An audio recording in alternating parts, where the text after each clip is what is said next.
this platform we have music being loaded there, having been brought to us by content producers. The content producers have agreements with the artists. What then happens in terms of the rights and royalties to the artists is that once customers download the tones, we then process the payments and ensure that the artists are paid. What has happened in the recent past and why there's been a bit of a problem in the country with the Skiza and the artists have been not doing very well is that Safaricom and the artists are together. They are collective management organizations. This is the MCSK, the Performance Rights Society of Kenya, and CAMP as well, and made sure that all these rights were contained in an agreement between Safaricom and the collective management organizations. Unfortunately, as soon as we signed that agreement, which would have allowed payments to flow directly to these management organizations, an injunction was served on Safaricom, preventing us from paying any monies to the CMOs. So because of that, Safaricom has not been able to issue the money to the artists. What Safaricom did is we got the parties to this case together to try and iron out a consent that would allow the court to make a ruling on the matters that had been taken to the courts, but allow the artists to get some payments flowing to them in the interim. This took a lot of hard work, and we sat together with the CMOs and had a lot of meetings until we came up with a consent.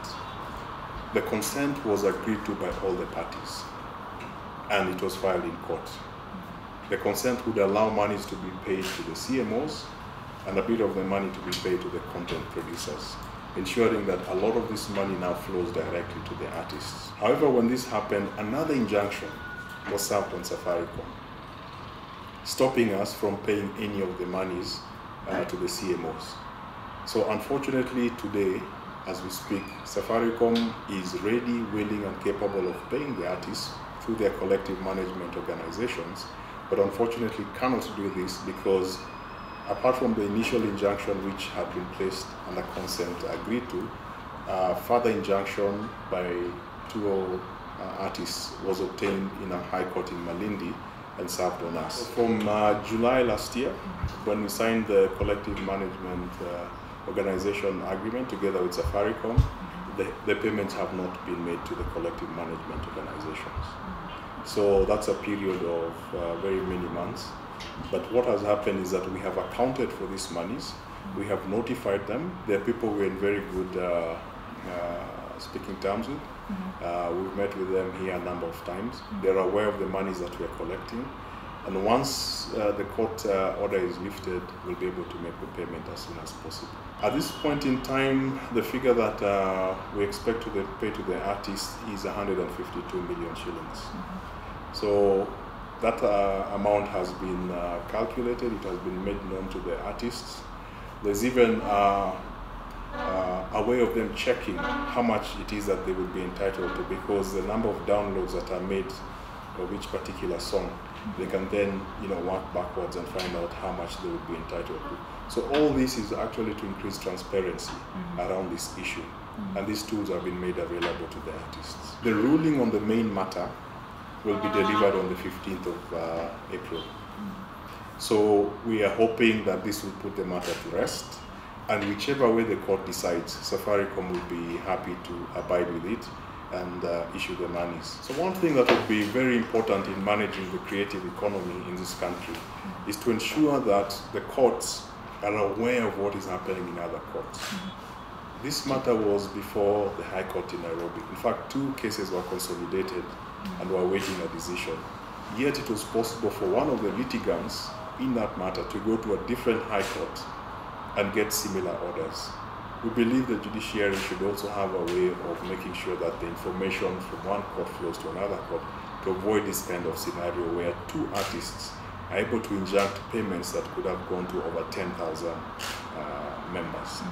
As a telco, Safaricom will be able to provide the platform, and it's a wonderful platform because automatically your music is accessible by millions of Safaricom customers. And that is the part that we can do. We can then also make the collection of the payments that are made by the customers. But beyond that, we need for the collective management organizations to actually work for the artists, so that it can be an end-to-end process whereby the money is collected transparently, but also dispersed in the same way to the artists at the end of the day. We've been ready to make this payment for a very long time. So as soon as the court order is released, we shall read it. Our lawyers will advise us how we need to make the payments, and we shall abide with the court order. And also what we can challenge the artists in this country is to look beyond Skiza. There are other ways of actually selling music, which we can explore jointly. Because yet again, we have the opportunity to create a platform for them to reach very many customers in a very convenient manner through the mobile. So we think it's a growing industry. We're here to play our part in the industry and help them. But we need to see the structures that they've put together work for them. What we want at the end of the day is to ensure that artists are paid for the work that they do. It is very important to us, and it is critical to the sustainability of the platform that money is able to flow from the customers who are buying the ringback tones to the artists in a very seamless way.